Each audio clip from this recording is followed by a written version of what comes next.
Sir फिर भी sir आपसे मिलके जस्ट एक ना बहुत सिंप्लिसिटी वाली वाइब आती है। मतलब भैया ये तो हमारी हिंदुस्तान की कल्चर है, सादगी। कभी ईगो आता है कि मैं ही टीचर हूँ। अरे सर सबसे पहले उनका माइंडसेट क्या होना चाहिए कि हाँ हम एक कॉम्पिटिटिव एग्जाम के लिए प्रिपेयर करने के लिए जा रहे हैं। यहाँ आपका रेगुलरिटी, आपकी ऑनेस्टी, आप कितना मेहनत करोगे पूरे 2 साल। अट्रैक्शन मेल टुवर्ड फीमेल और फीमेल टुवर्ड मेल बढ़ता है क्लास में भी। बच्चों को बिल्कुल भी ये जो टीनेज है इसमें फ्रेंडशिप की एक दायरा हो। इसकी वजह से जो सेक्सुअल थिंग्स का कंजम्पशन है, वीडियोस हो सकती है या जो भी चीज़ हो सकती है, उसका कंजम्पशन आता है। मैं अपनी फैमिली के बीच में जाके बैठ जाऊंगा, छोटी छोटी बातें। तो वो एक साल मतलब मुझे ऐसा लगता था उस टाइम पे कि मेरे लाइफ का सबसे वर्स्ट ईयर है। ये साल एक ऐसा होगा कि आपके जितना समाज है उससे कट गए आप। जो बच्चे कोविड वाले हैं वो जरूर गाली देंगे हमें। कोचिंग का दोस्त अलग लेवल का है, बिल्कुल। उसके अंदर तो कूट कूट के कंपटीशन फीलिंग भरी हुई है, इससे मेरे नंबर ज्यादा ना आ जाए। कोई बिल्कुल ही अटपटा सा बच्चा हो और लास्ट में वो बहुत कुछ अच्छा कर जाए। मैंने आपको पता मैसेज क्यों करा है? मैंने कहा बेटा क्यों? कहता सर आपने मुझे कहा था ना कि तेरा कुछ नहीं हो सकता। सर मुझे वो बात लग गई थी और सर मैं ना DTU में हूँ।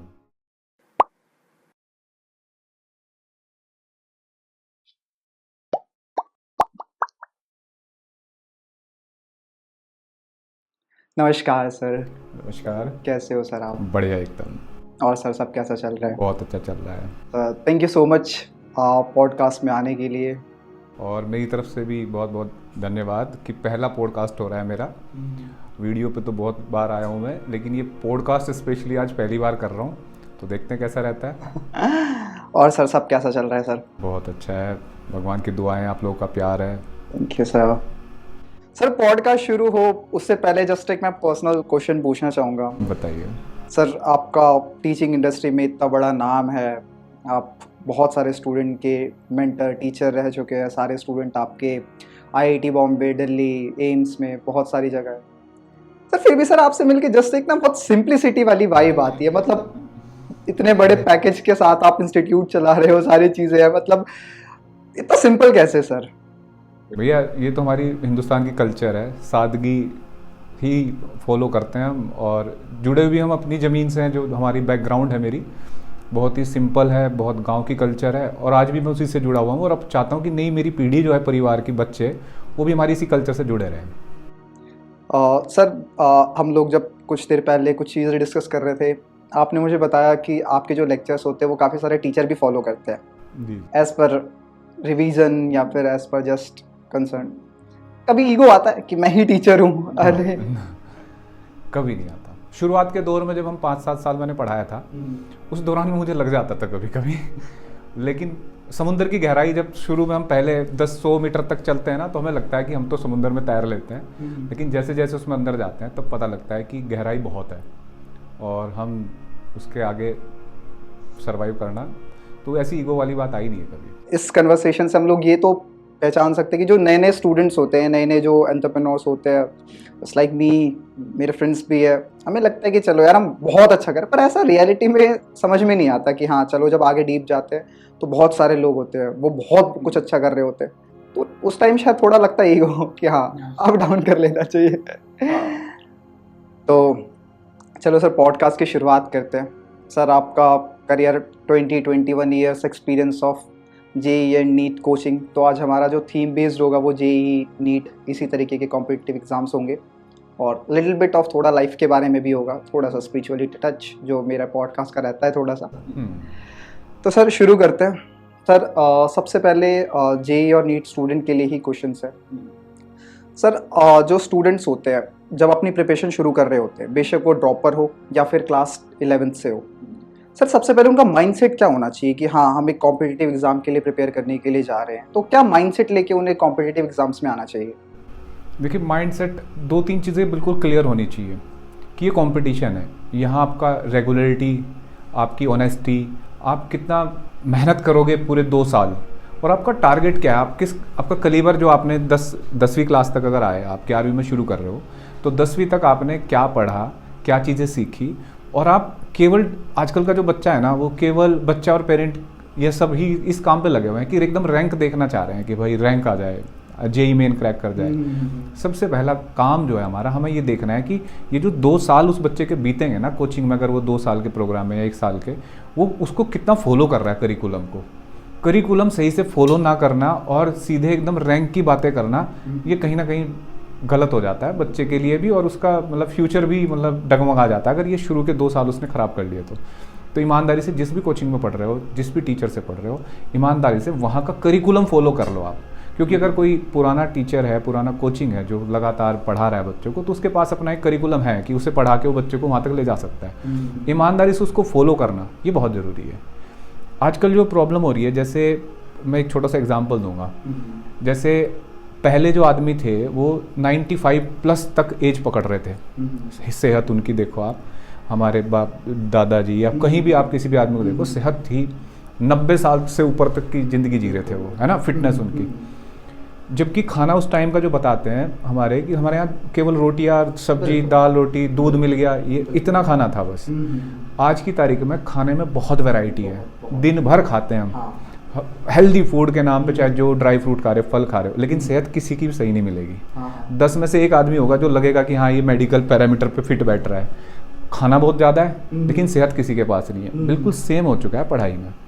एक बच्चा 36 टीचर से पढ़ रहा है, 36 कोचिंग में, किसी में ऑनलाइन ज्वाइन कर रखा है, कहीं ऑफलाइन जाता है, कोई दीदी भैया होम ट्यूशन में आ रहे हैं, उसका होमवर्क पूरा करा रहा है।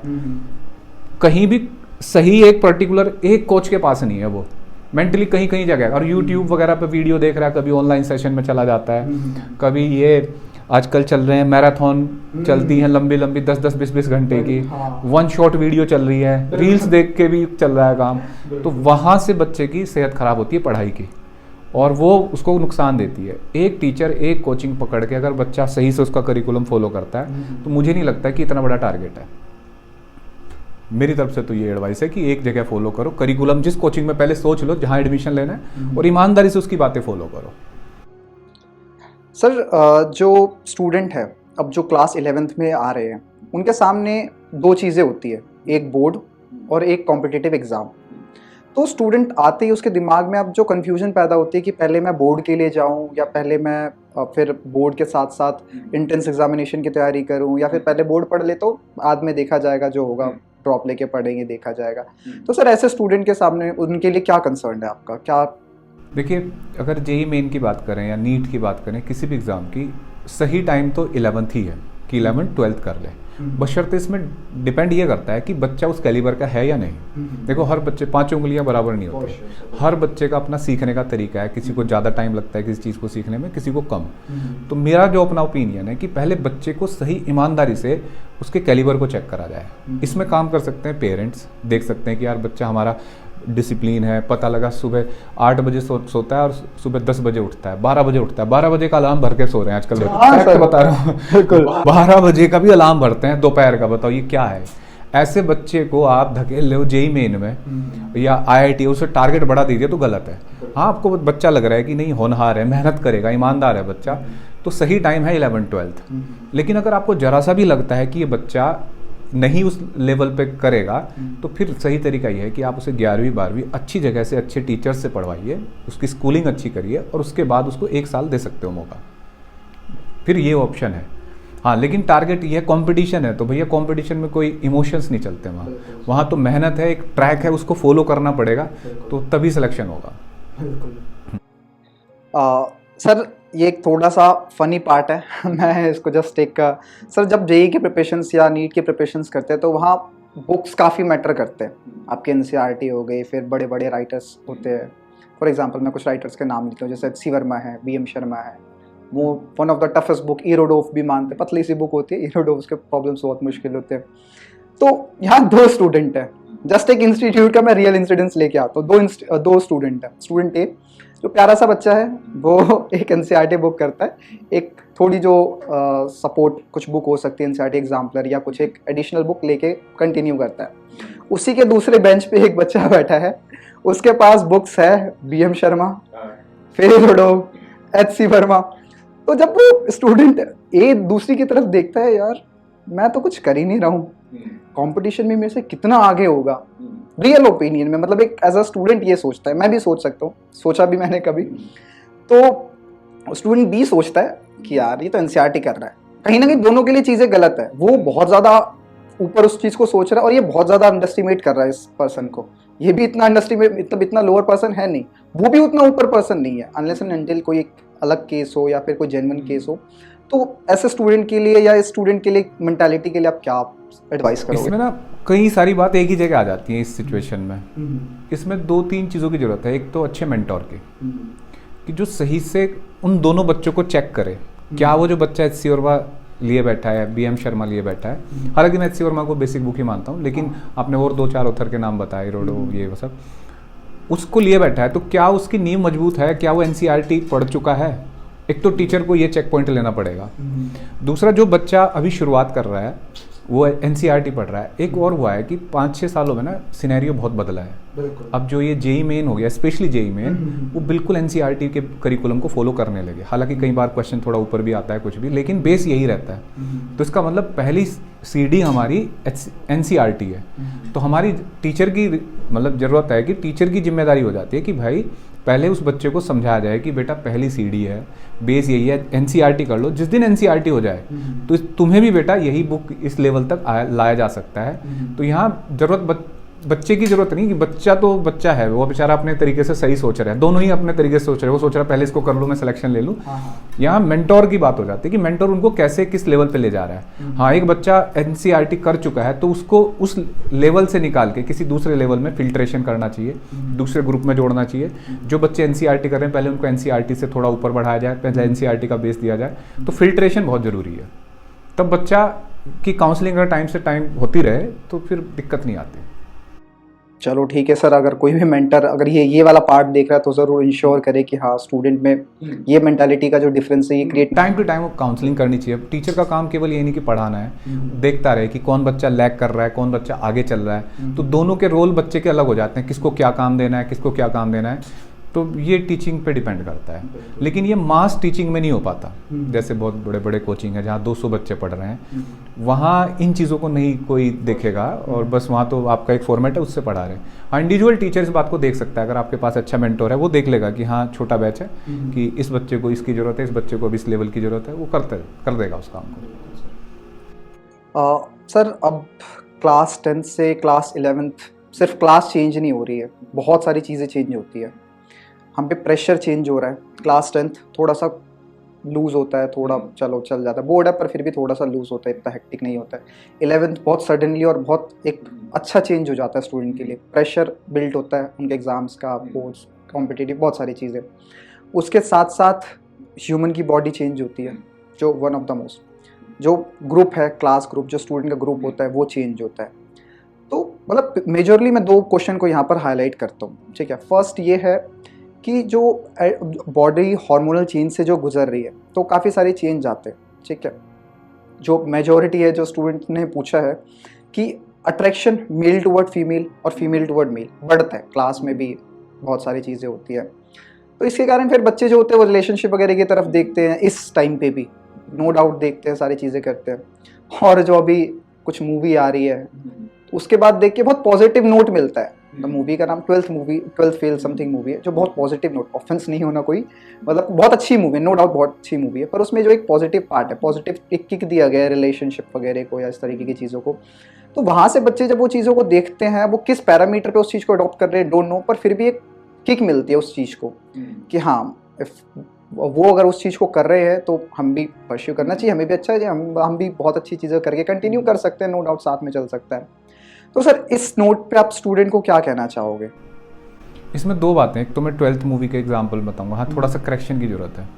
जो 12th मूवी है शायद वो है कि वो सिविल सर्विसेज की तैयारी करने गया, वो बच्चा ग्रेजुएशन हो चुका है उसका, उस स्टूडेंट का, उसकी मेंटल लेवल और जो यहाँ से 10वीं से जाता है बहुत अंतर हो जाता है इसमें। वहाँ वो बच्चा संभल सकता है, सही और गलत का डिफरेंस देख सकता है। यहाँ जो ये 10वीं के बाद वाला बच्चा है उसमें बहुत अंतर है। तो यहाँ रोल कई लोगों के हो जाते हैं। सबसे पहला रोल हो जाता है माता पिता का, कि उसको सही और गलत में अंतर बताए, उसको बच्चे को उसकी एक लिमिट बताए, दोस्ती की लिमिट क्या है, मतलब हमारे अंदर जो चेंजेस आ रहे हैं ये क्यों आ रहे हैं, क्या इनके कैसे हमें इसको बाउंड करना है, कितनी हमारी हद तक दोस्ती होनी चाहिए, कितना हमारा सोशल सर्कल होना चाहिए। दूसरा रोल है एनवायरनमेंट का, हमारे आसपास का।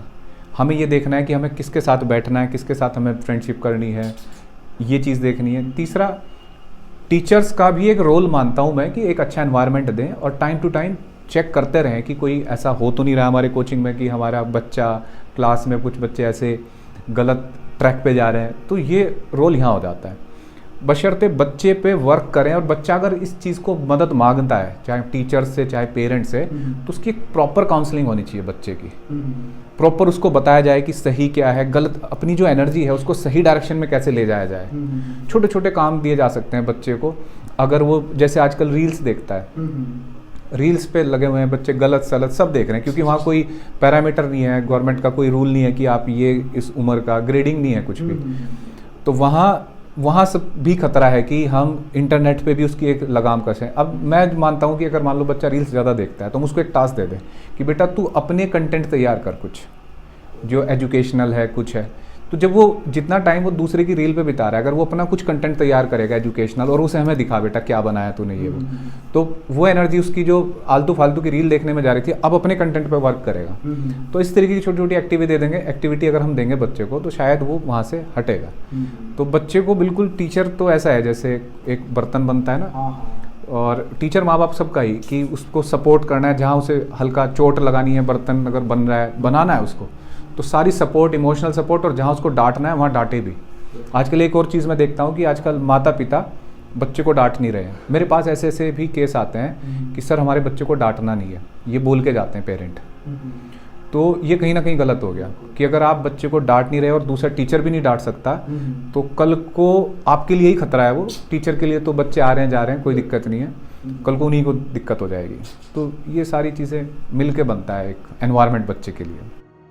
तो सर क्या आप फाइनल नोट क्या दोगे स्टूडेंट को, क्या आप उन्हें जाना चाहिए या नहीं जाना? मैसेज केवल बच्चों के लिए, तो बच्चों को बिल्कुल भी, ये जो टीनेज है इसमें फ्रेंडशिप की एक दायरा हो, और सबसे इम्पोर्टेंट चीज़ है कि अपनी नेगेटिव एनर्जी को पॉजिटिव में कन्वर्ट करना शुरू कर दो। जब भी दिमाग में ऐसे ख्याल आए उल्टे सीधे, तब अपनी एनर्जी को सीधे किसी अच्छे काम में, खेलने निकल जाओ, पार्क में जाओ, घूमो फिरो, अच्छी किताबें पढ़ो, अच्छी बुक का कलेक्शन रखो।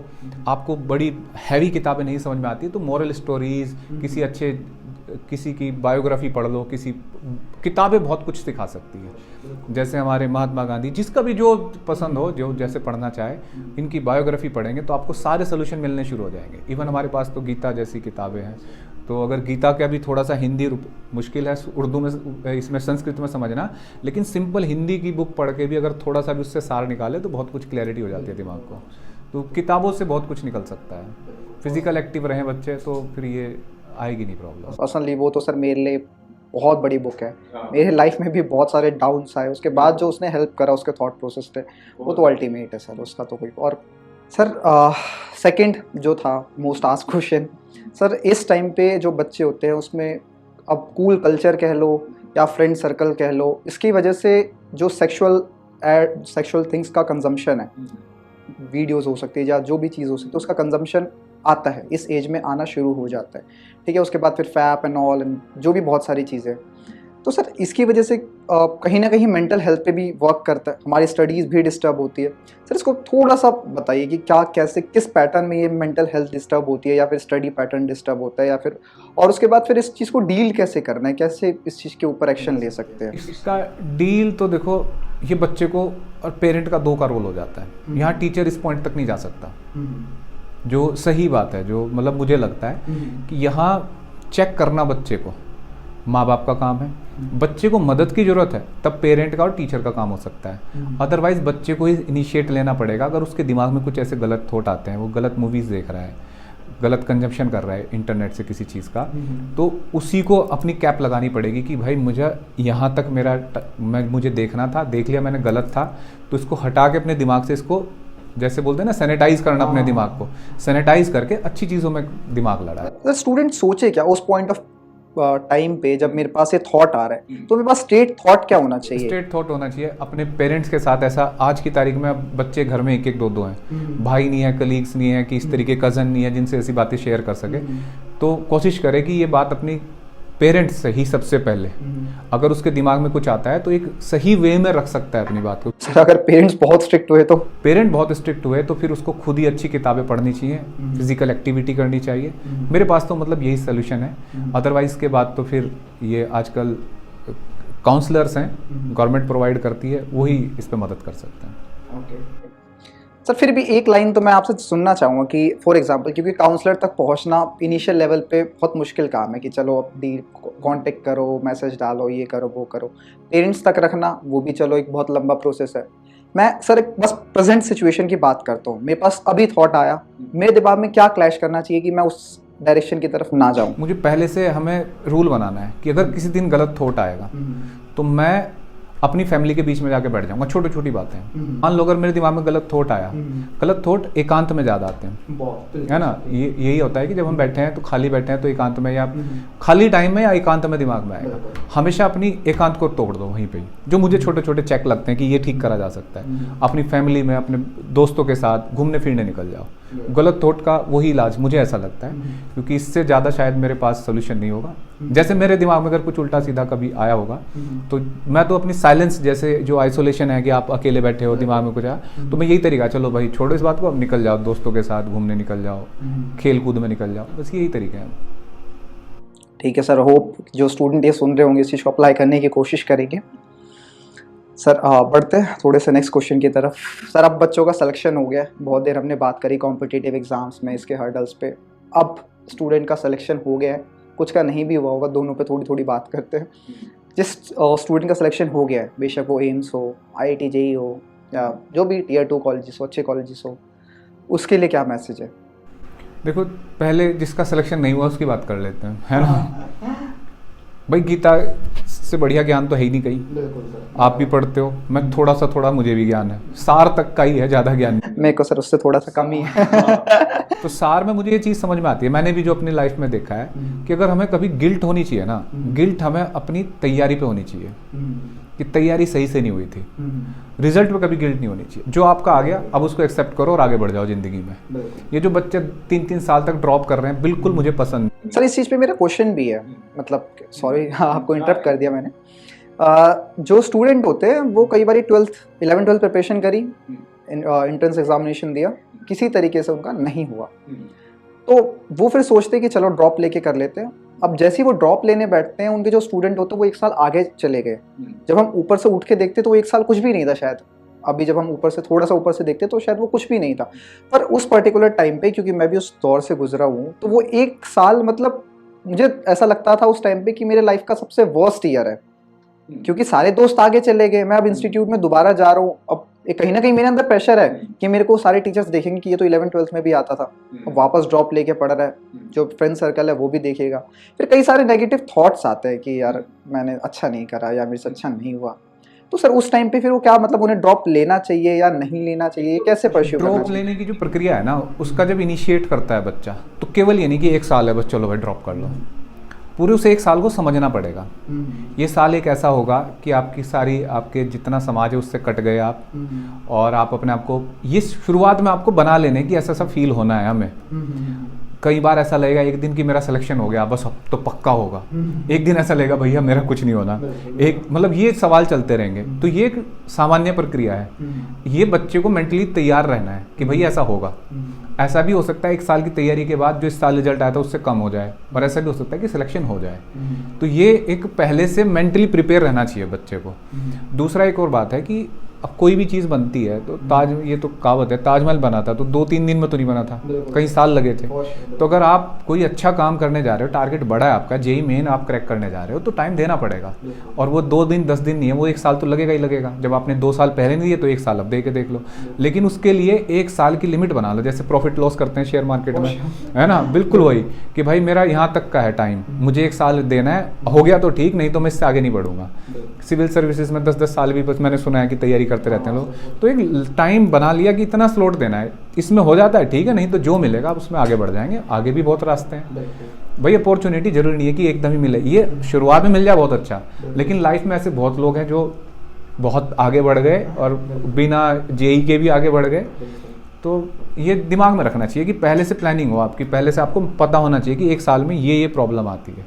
ये आपको बता देंगे लोग, आपके सीनियर्स, टीचर्स, बहुत अच्छे लोग हैं अभी भी। हाँ बिल्कुल सर। जो पहले ही बताते हैं कि बेटा देख, एक साल ड्रॉप करने जा रहा है, ये प्रॉब्लम आएगी तुझे, ऐसा ऐसा मेंटल प्रेशर आएगा, लेकिन इससे ऊपर उठ के रहना है, तो हो सकता है। ठीक है सर, होप।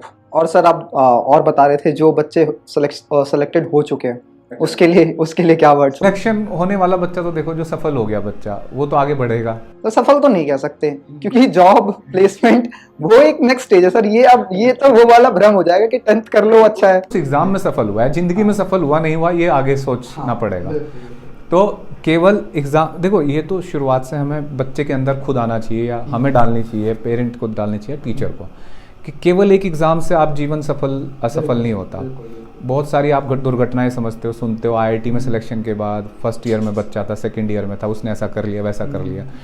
इसका मतलब जीवन अलग एक स्टोरी है और वो एक एग्ज़ाम है।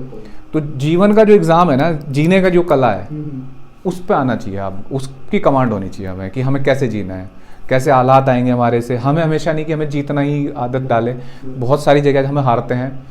एक बंदा जो आईआईटी क्रैक कर लिया, टॉपर है, तो जो आपने देखा है कभी जो आईआईटी टॉपर है, क्या वो वहाँ भी टॉपर रहता है पूरे 4 साल? नहीं सर, वो तो कभी बहुत चेंज हो जाता है ना, हो सकता है वहाँ फेल भी हुआ हो पहले साल में, और होते हैं अक्सर, होते हैं काफी होते हैं।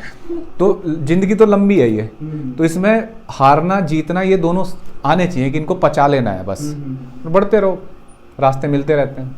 मैं तो यही फिलॉसफी है। तो अभी थोड़ा सा वो एंजॉय कर लें, थोड़ा सा कॉलेज में हाँ एंजॉय करें। देखो जो उम्र है जिस चीज़ की, वो तभी अच्छा लगता है। अब कॉलेज में गए हो तो कॉलेज को अगर एंजॉय नहीं करके आए तो ये भी गिल्ट फील करोगे। तो कॉलेज को तो जम के एंजॉय करो कि लगे कि आप कॉलेज में आए थे, यहाँ इस नाम का लड़का पढ़ के गया है। जो बच्चे कोविड वाले हैं वो जरूर गाली देंगे हमें कि ये तो हमें पिन पॉइंट कर रहे हैं। मैं तो सब बच्चों को बोलता हूँ, मेडिकल कॉलेज वाले हैं, कि बेटा देखो ये तुम्हारा टाइम है, अभी जिंदगी का बहुत छोटा सा टाइम है जिसमें हम तैयारी कर रहे हैं, जिसमें तुम्हें हो रहा है, परेशानी हो रही है, भाई एग्जाम है, प्रेशर आएगा, लेकिन जिंदगी में और भी बहुत प्रेशर है। किसको प्रेशर नहीं है? और जो करोड़पति है, अरबपति है, खरबपति, बहुत बहुत प्रेशर लेके जा रहे हैं, लेकिन उसको हैबिट में बनाना है बस। और जो कॉलेज का जो तुम्हें टाइम मिला एंजॉय करने का, उसको करो, स्कूल को एंजॉय करो। एक तो सबसे बड़ा ये जो रायता फैला रखा है ना इस टाइम एजुकेशन सिस्टम में, जिस पे बिल्कुल एकदम गवर्नमेंट को और सबको सोचना चाहिए। एक सिंडिकेट चल रहा है नॉन अटेंडिंग का खेल, डमी स्कूल जिसको उन्होंने क्या करा है, 10वीं के बाद बच्चा जाएगा नहीं, वो वहाँ से रिजल्ट हो जाएंगे, उसके एग्ज़ाम हो जाएंगे, और उसके बाद वो बच्चा तैयारी करता है केवल। मैं इतने एग्जाम्पल दे सकता हूँ, इतने केसेस हैं मेरे पास जो बच्चे आते हैं कि 2-2 साल के बाद आउटपुट 0 है, कोई रैंक नहीं है, बच्चा डिप्रेशन ले गया, बच्चा परेशान हो गया। उसके बाद फिर क्या कर रहे हैं, फिर स्कूल में जो बोर्ड का एग्ज़ाम है ना, उसमें पास होने की हालत ख़राब हो रखी है। जो शुरुआत का 11वीं-12वीं का टाइम है ना स्कूलिंग का, वो एकदम चेंज, आपने भी बात करी थी, चेंज आते हैं, उसमें उसको अच्छे दोस्त भी मिलेंगे जो उसकी बातें समझेंगे। अब घर में एक बच्चा है, किसके साथ शेयर करे, है ना? पेरेंट आपने बताया अगर स्ट्रिक्ट है तो उनसे शेयर नहीं कर सकता, तो स्कूल में जाता है। अच्छा, स्कूल के दोस्तों में और कोचिंग के दोस्तों में बड़ा अंतर है। बिल्कुल सर। हाँ, बिल्कुल। स्कूल का दोस्त अलग लेवल का होता है ना, कि चल भाई बंक मारना है, हाँ। चल भाई ये करना है, बहुत फ्रैंक है चल उनके भाई, साथ। हाँ, आज पंखा तोड़ देना है, आज बेंच तोड़ देनी है, आज चौक चुरा लेनी है टीचर की, है ना, बहुत तरीके के हैं। बिल्कुल। कोचिंग का दोस्त अलग लेवल का है, बिल्कुल। उसके अंदर तो कूट कूट के कंपटीशन फीलिंग भरी हुई है, इससे No मेरे doubt। नंबर ज्यादा ना आ जाए, एक सवाल ज्यादा ना हो जाए, है ना, गलत ऑप्शन भी बताएगा। तो इसका वहां वो शेयर नहीं कर सकता अपने इमोशंस। आपने देखा होगा जो शहर है ना जहाँ जहाँ कोचिंग चल रहे हैं, जो बड़ी मंडी बने हुए हैं, वहाँ के बच्चे ज्यादा स्ट्रेस में है, कारण उनको वो दोस्ती नहीं मिल रहे जो बता सके, शेयर कर सके, भाई प्रॉब्लम हुई आज। जो गलत मोमेंट आता है ना, वो एक सर्टेन छोटा सा टाइम होता है, उस टाइम पे अगर उसे कोई ऐसा बच्चा मिल जाए, ऐसा दोस्त मिल जाए जिसको अपनी बात शेयर कर सकता हो ना, तो फिर वो होगी नहीं, वो घटना दुर्घटना नहीं होगी वो। अब उसको पास है ही नहीं ऐसा कोई आदमी जिसको बता दे, सारे उसको बस एक ही ज्ञान देने पर लगे हैं, तुझे रैंक लानी है, तुझे ये करना है, वो करना है। स्कूल में ऐसा नहीं होता। जो स्कूलिंग कर रहा है ना बच्चा, आप आंकड़े निकाल लेना, मुझे तो नहीं पता, कोई आंकड़े निकाल लो आप, स्कूलिंग करता हुआ बच्चा कभी डिप्रेशन में नहीं जाएगा। बिल्कुल सर, उसके पास और भी चीजें हैं। खेलेगा कूदेगा, 1-0 पीरियड मिलेगा वहाँ भागेगा दौड़ेगा। और सर मेरे को ऐसा लगता है पर्सनली कि स्कूल्स में जो 35 स्टूडेंट की क्लास है, उसमें सबके अलग अलग डोमेन है, हर कोई वहाँ जेई नहीं कर रहा। अगर जिसने नॉन मेडिकल लेके, हर तरीके का बच्चा मिलेगा वहाँ, तो वहाँ पर ना बहुत ज़्यादा डिफरेंस नहीं क्रिएट होता। पर यहाँ जो आपने नो डाउट ये हमने भी देखा है कि जो आपने इंस्टीट्यूट वाली बात बोली, वहां पर सेम कंपटीशन, डोमेन ही एक नजर आ रहा है, उनको ऐसा लग रहा है कि बस ये एक मेरा डोमेन है, कॉम्पिटिटर है, इनसे आगे निकलना है, सबसे बिल्कुल आगे ऐसे चल रहा है। बिल्कुल, और वहां पर फिर एक डिफरेंस क्रिएट हो रहा है। और स्कूल में ऐसा नहीं है, कोई कई है जो उससे भी गिरे हुए हैं, कई है जो बहुत ऊपर है, तो दोनों देख के बैलेंस लगता है, चलो ठीक है हम कुछ और कंटिन्यू कर सकते हैं, और भी चीजें हैं। कोचिंग में देख लो आप, जैसे बच्चे खाना खा रहे हैं तो सब अपने टिफिन खा रहे होते हैं, हमारे ट्यूशन सेंटर पे कोचिंग में जो आते हैं बच्चे सब अपने टिफिन खा रहे होते हैं। और ये आप स्कूल के क्लासरूम में देख लो, जो छीन छीन के ना खा रहे हो बच्चे, चोरी छिपे खा गए, उसका टिफिन खा लिया, उसका रोटियां चुरा ली, है ना। तो ये स्कूलिंग में ये फायदा है। दूसरा, ये जो 2 साल है ना 11वीं 12वीं, ये अगले जीवन के किसी 10 साल के बराबर की चीज़ें होती हैं। आप ऐसे समझ लो, जैसे बच्चा 5 साल तक जो सीखता है ना, वो बेसिक्स हैं उसके, बोलना सीख जाता है, ऐसी बड़ी बड़ी चीज़ें दुनिया की सीखता है आगे वो, जो बहुत कॉम्प्लिकेटेड केस हैं। अगर आदमी अचानक किसी दुनिया में 25 साल का लड़का इस दुनिया में आए अचानक और उसको सीखने को बोलना जाए कि ये सारी लैंग्वेज सीखनी है, वो 5 साल भी टोटल मतलब सीख नहीं पाएगा। वो जो बचपन में बच्चा एकदम 2 साल का होते ही सीख जाता है, वही टाइम ये 11वीं 12वीं है। इतनी चीज़ें सीखता है ना बच्चा, कैसे हैंडल करना है, दोस्ती को कैसे हैंडल करना है, दुश्मनी कैसे करनी है, लड़ाई झगड़े कैसे हैंडल करने हैं, वो चीज़ें नहीं मिलती है। अच्छा, एक अपना पर्सनल ओपिनियन दे रहा हूँ, मेरे बहुत बच्चे हैं जिन्होंने डमी करा होगा, सुनेंगे भी शायद वो, सच बता रहा हूँ, जिन्होंने डमी कर करके जेई करा है ना, वो बच्चे जॉब करने लायक नहीं है आज। वजह बता रहा हूँ, उनको दिल्ली में रहने तो गुड़गांव तक जाना मुश्किल हो रहा है। उनको आदत ही नहीं है। भैया पहले डमी करके घर बैठ के तैयारी करी थी, फिर कॉलेज में चले गए, हॉस्टल से उतर के क्लास में चले गए, ऐसे चला। अब उनको जाना है या तो मेट्रो पकड़नी है, खुद ड्राइव। ऐसे पेरेंट हैं जो कहते हैं भाई तू गाड़ी ले ले यार, तू चला जा बस नौकरी। नहीं जी, मैं नहीं करूंगा, मैं तो अपना स्टार्टअप करूंगा, कुछ भी करूंगा, जॉब नहीं कर पाऊंगा मैं। तो ये चीज़ भी मुझे लगती है इन बच्चों, पर्सनल डेवलपमेंट कहीं ना कहीं रुक गया। अब देखो कोई बच्चा है, जैसे कुछ इसमें कुछ लोग मेरी बात से एग्री नहीं करते हो, कहते हैं नहीं भाई, जब टारगेट बच्चे का IIT है, NIIT है, JEE है, तो उसी पे फोकस करना चाहिए। लेकिन आप एक चीज़ और भी सोच लो कि हमें केवल एक इंजीनियर बनाना है या एक सफल इंजीनियर बनाना है कि जो लाइफ को भी जिए। ऐसी इंजीनियरिंग का क्या है जो लाइफ को ही सही से नहीं जी पा रहा है बच्चा, है ना। तो केवल एक डिग्री और केवल एक हमने टैग दे दिया कि इस बच्चे ने रैंक लाए थे, तो वो आगे तो काम नहीं आता। हाँ, इससे कोचिंग का भी नाम हो जाता है, हम लोगों का भी नाम हो जाता है, पेरेंट को भी प्राउड फील होता है, बच्चे को भी। लेकिन वो जो लंबी ज़िंदगी जीनी है उसको, 17-18 साल के बाद की जो लाइफ है, वो तो बहुत फिर अलग ही दुनिया है वो तो। आप बिल्कुल, और रियल तो फिर हैप्पीनेस वाली बात हो जाएगी, तो एक अलग डोमेन हो जाएगा। कई लोग इस चीज़ से सही में बहुत डिसएग्री करेंगे कि आप अभी उस लेवल पे नहीं हो तो आप ये बात नहीं बोल सकते। बस मुझे तो बोलेंगे, आपको तो नहीं बोल सकते। पर हाँ, एट द एंड जब हम उनसे सुनते हैं कि हाँ, जब सारी चीज़ें अचीव करने के बाद भी वो ऐसा लगता है कि नहीं, हर चीज़ बैलेंस वे में ज़रूरी है। एजुकेशन, डिग्रीज, जॉब, सब कुछ बैलेंस, पर जो वे ऑफ लिविंग है वो भी बैलेंस वे में बहुत ज़रूरी है हर चीज़। मैं तो जैसे पेरेंट्स आते हैं मेरे पास डमी की बात करते तो मैं उनको एक बार समझाता हूँ, समझ ले तो ठीक है, नहीं तो हम किसी को प्रेशराइज तो नहीं कर सकते। सर एक फनी और किस्सा, कोई अटपटा सा स्टूडेंट आया हो कभी आपके पास कि हाँ, मतलब आए 20 साल का सर करियर आपका, बहुत सारे स्टूडेंट आए हो, कोई बिल्कुल ही अटपटा सा बच्चा हो और लास्ट में वो बहुत कुछ अच्छा कर जाए? ऐसे बहुत बच्चे हुए होंगे। जैसे यही DTU का ही एक बच्चा है, तो उसे ना वो क्लास में पढ़ रहा था, तो क्लास था शैतान बच्चा वो, तो मैंने उसे बढ़िया से डांट दिया। अच्छा, जब मैं डांट लेता था उम्र शुरुआत के दौर में, अब तो नहीं खैर इतना डांट वाट करना टाइम रहा ना डांटते, तो मैंने उसे डांट के भगा दिया। मैंने कहा क्लास से बाहर जा, और कुछ ऐसा भी बोल दिया कि कुछ नहीं हो सकता तेरा, ये वो ऐसे 2-4 बात बोल दी उसको। और भाई मैं भूल गया, थोड़ा बुरा तो लगता है खैर टीचर को जब किसी को डांटना पड़ता है, और मैं इस बात को भूल गया। ठीक है, वो क्रैश कोर्स की बात थी शायद, इस बात को भूल गया। वो अगली क्लास में आया, वो भी बच्चा पढ़ता भी रहा, ठीक है।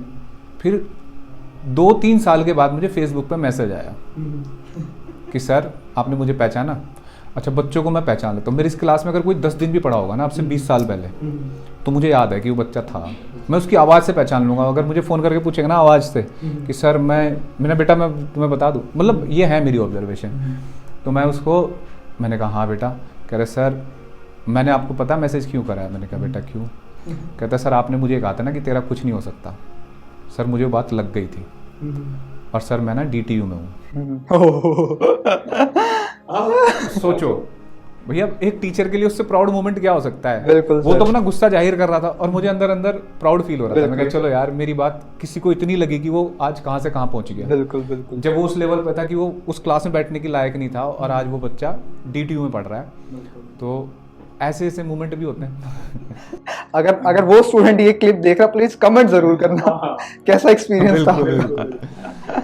सर ये सारी चीज़ों के बाद थोड़ा सा मतलब जो मेरा टच है स्पिरिचुअलिटी वाला, एट द एंड थोड़ा सा वो डिस्कस और करते हैं। स्टूडेंट से थोड़ा सा बाहर निकलते हैं, स्टूडेंट टीचर का दौर हो गया, थोड़ा सा स्पिरिचुअलिटी की तरफ पढ़ते हैं। हमारे जो मॉडर्न साइंस है, मॉडर्न फिज़िक्स है, और जो हमारे ट्रेडिशनल चीज़ें, जो वैदिक ज्ञान है हमारा, इस तरीके की चीज़ें हम लोग जब भी डिस्कस कर रहे थे, तो आपने बताया हमें कि आपने बहुत सारी इस चीज़ पे रिसर्च भी करी, काफ़ी सारी स्टडी भी करी कि हाँ हम लोग क्या एंशिएंट टाइम पे हम लोगों ने ऐसा डिस्कवर करा हुआ था, और अब कुछ नए नए साइंटिस्ट हैं वो आके अपनी थ्योरीज बता के और उस चीज़ को क्लेम कर रहे हैं। चलता आ रहा है, 80s 90s से चलता आ रहा है। तो सर कुछ फैक्ट, कुछ चीज़ें आप शेयर करना चाहते हो? सर उससे पहले आप कैसे स्पिरिचुअलिटी में, खैर मैं गलत इंसान से क्वेश्चन तो नहीं पूछा, कुछ ऐसा कुछ स्पिरिचुअलिटी आपका रहा हो? नहीं देखो भाई, सिंपल से परिवार से हम लोग, तो पूजा पाठ तो चलती है। बहुत बड़े पूजा वूजा तो मैं खैर इतनी ज़्यादा नहीं है, लेकिन मैं स्पिरिचुअल आदमी हूँ, मेडिटेशन में बिलीव करता हूँ। और अगर हम पीछे थोड़ा देखें, बहुत ज़्यादा तो नहीं पढ़ पाया पिछली हिस्ट्री जितनी भी वैदिक फिजिक्स है, लेकिन ये पाया है कि हम बहुत ज़्यादा इंटेलिजेंट थे। हमारी जो सभ्यता है वो बहुत ज़्यादा डेवलप थी। आज की तारीख में जिनको बोल देते हैं ना कि, जैसे मैं एक छोटा एग्जाम्पल दे दूँ, हम बोलते हैं कि छींकने पे बाहर नहीं जाना चाहिए घर से। अब इसको ऐसे बोल दिया कि ये तो वो हो गया, एक मिथ हो गई, मिथ हो गया। लेकिन देखो कितना टेक्निकली थे वो। एक्चुअल में क्या है ना, जब कोई समझता नहीं है तो उसको समझाने के लिए कुछ बता दिया जाता है। एक्चुअल में छींकने का मतलब है कि अगर आप छींक रहे हो तो इसका मतलब आप इन्फेक्टेड हो। बिल्कुल, है ना? अगर आप बाहर जाओगे 10 को और को करोगे, हाँ, तो इसका मतलब घर में ही रहना चाहिए। बिल्कुल, तो बहुत साइंटिफिक बातें थी। ये तो मैंने एक छोटा सा नॉर्मल एग्जांपल लिया, बिल्कुल। लेकिन इससे ऊपर की, बहुत ऊपर दर्जे की, जैसे एटम की थ्योरी देख लो आप। एटम की थ्योरी, अब पूरा यूरोप, पूरा पश्चिम सभ्यता जो है, वो ये कहते हैं कि 16th 17th 18th सेंचुरी में उनकी थ्योरी आई सारी। क्या उससे पहले वो जाग नहीं रहे थे क्या? उस थ्योरी कब आई? जब इंग्लैंड की कॉलोनाइज बना, सारा कॉलोनी बनी, तो हर जगह से लूटपाट हुई, अलग अलग यूनिवर्सिटी में, तक्षशिला में, नालंदा में, हर जगह। तो मैं तो यही मानता हूँ कि बहुत सारे हमारे जो पेपर हैं, रिसर्च पेपर, वो गए हैं कहीं ना कहीं। क्योंकि जो थ्योरी हमारी है, जैसे डाल्टन एटॉमिक थ्योरी है और महर्षि कणद की थ्योरी है, तो पक्की बात है कि उनकी थ्योरी पहले आई। महर्षि कणद की, है ना, तो लगभग 2800 साल पहले उन्होंने बता दिया कि एटम ऐसे है, और बहुत बेसिक थ्योरी से बताया। वो चावल चबाने वाली थ्योरी आपको पता होगी। तो अब सोचो वो एक्सप्लेन कर दो, वो बढ़िया था। अब देखो, जैसे मान लो हम समझते हैं कि भाई मैटर है, जैसे कांच है, तो इसका सबसे छोटा टुकड़ा क्या हो सकता है, सबसे छोटा पार्ट क्या हो सकता है? तो उन्होंने क्या करा कि जैसा किताबों में लिखा है कि चावल को चबाना शुरू करा मुंह में, किसी एक गरारी को, और ऐसे चबाते गए और बहुत देर तक, फिर वो पेस्ट बन गया। अब वो पेस्ट हाथ पे भी आएगा तो दिखाई नहीं देगा, है ना? इसका मतलब कोई तो एक ऐसा पार्ट है ना जहाँ मतलब इनविजिबल चीज हो जाती है और छोटा टूटना, दिखना बंद हो गया वो। उसके बारे में उन्होंने थॉट प्रोसेस लगाया, कैसे उसको ध्यान से, कैसे अपनी सोच से समझा, उसका नाम एटम दे दिया। और एटम में भी केवल एटम नहीं बोला कि डायटोमिक, ट्राई एटॉमिक, यहाँ तक की थ्योरी है। और सेम डाल्टन थ्योरी है, वो है 17th सेंचुरी की। तो भैया इसका मतलब कुछ है हमारी इस कल्चर में। बहुत सारी थ्योरी है, एक वो थर्ड लॉ के ऊपर भी है, महर्षि कणद ने दे रखा है ना, कार्य विरोधी कर्म करके। ग्रेविटी के ऊपर भी है। अब जैसे दुनिया को बहुत दिनों बाद पता लगा कि धरती गोल है, हमारे यहाँ भूगोल शब्द पहले से ही है। बिल्कुल सर, ये बहुत थ्योरी है।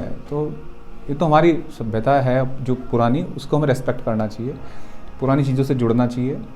और नई जनरेशन पे ज़्यादा जिम्मेदारी है। अब नई जनरेशन को सोचना चाहिए। हालांकि अब चीज़ें ठीक हुई हैं। अब जैसे यही महर्षि कणद की थ्योरी है, ये एनसीईआरटी में आने लगी है। पुरानी चीज़ें हमारी इस बार एनसीईआरटी में 12th की फिजिक्स में, 11th की फिजिक्स में महर्षि कणद के बारे में दे रखा है। तो ये अच्छी बात है, अच्छी शुरुआत है कि हमें वो भी पता होनी चाहिए, हमें जड़ें पता होनी चाहिए अपनी। और आगे कितना ही बढ़ लें भाई, कितना कहाँ तक बढ़ सकते हैं। बहुत डीप थ्योरी है। होप्स की जल्दी से वो चीज़ें निकल के, हम भी आज तक नहीं देख पाए हैं उतनी डीप तक आए, कुछ बुक वगैरह ऐसे कुछ आए।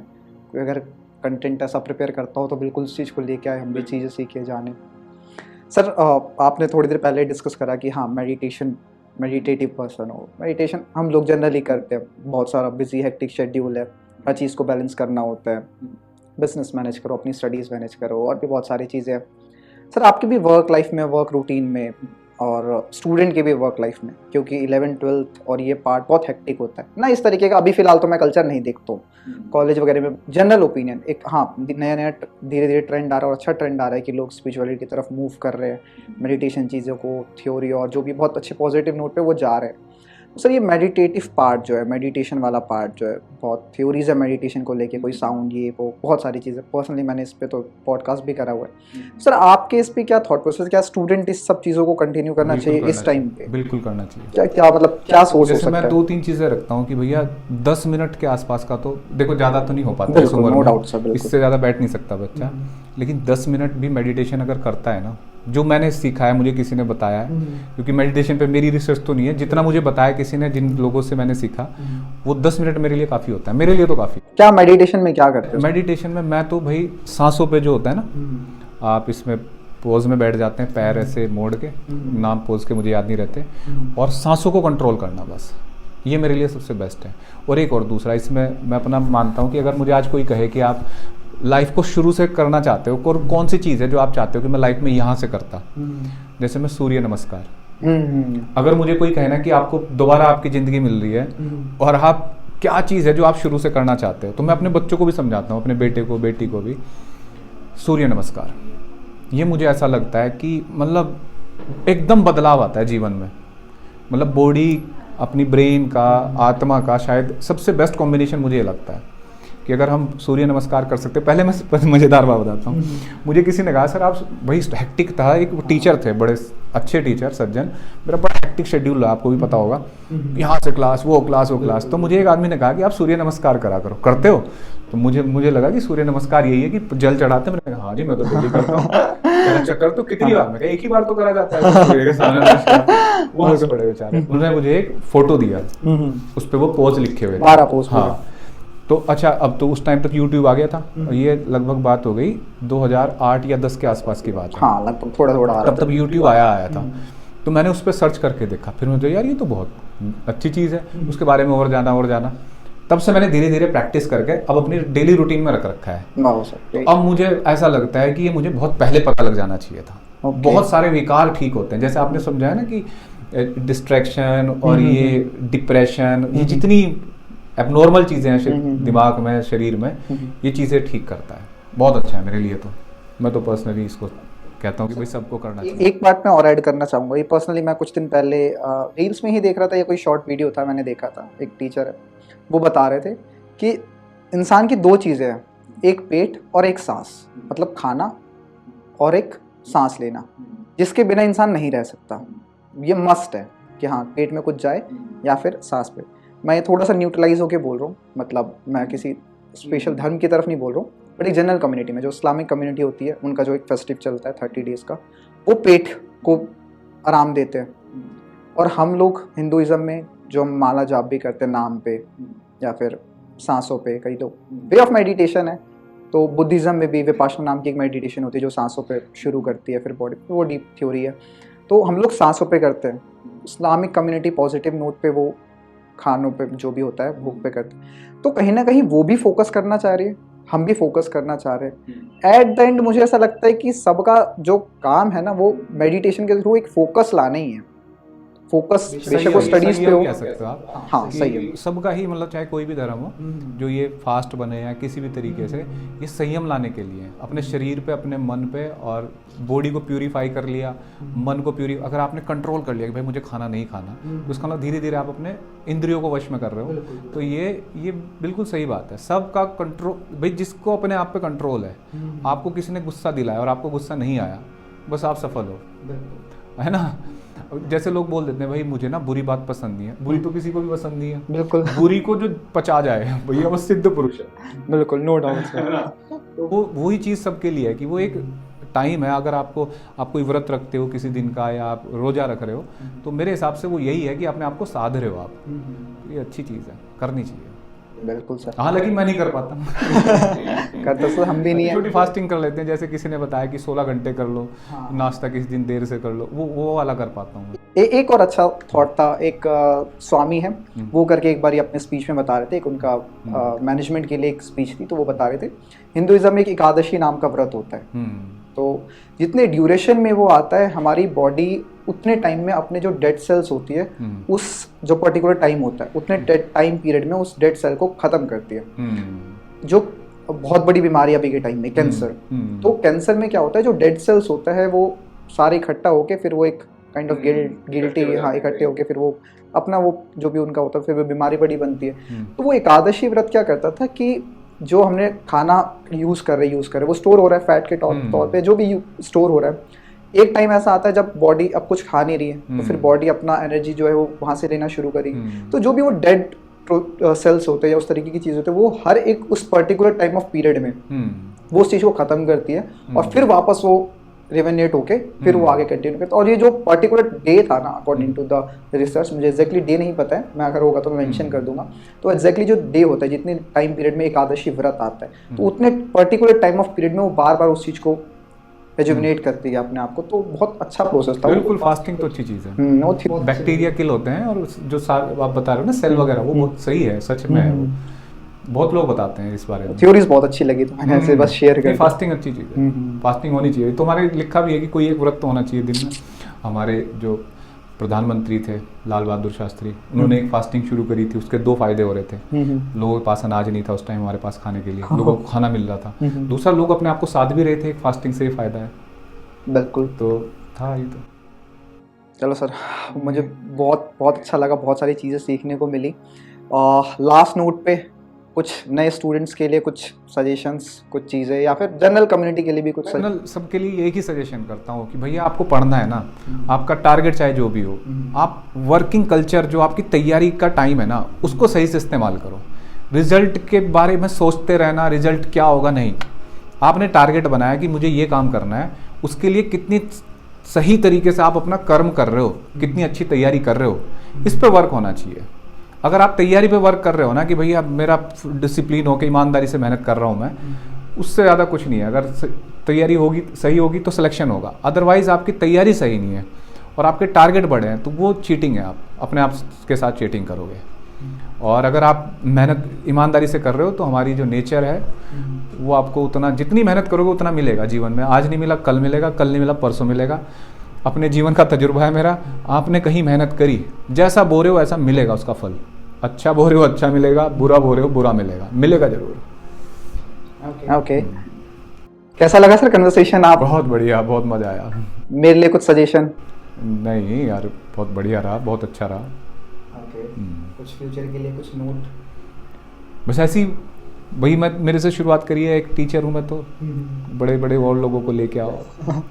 बिल्कुल सर, बिल्कुल। बढ़ जाता है काफिला, है ना, आ जाएगा। लेकिन कंटिन्यू करना बस, लगातार, है ना, करते रहना। आएगा एक दिन कि पॉडकास्ट सफल हो जाएगा।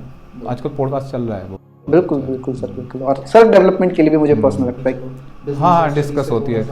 अब देखो, मैंने कहीं सुना था कि बातचीत के ना 3 लेवल होते हैं। 3 लेवल हैं। सबसे घटिया लेवल होता है, सबसे निम्नतम स्तर का लेवल होता है कि जब हम किसी की बैठ के बुराई कर रहे होते हैं, वो बेकार, वो ये अच्छा है, किसी के बारे में बात कर रहे होते हैं।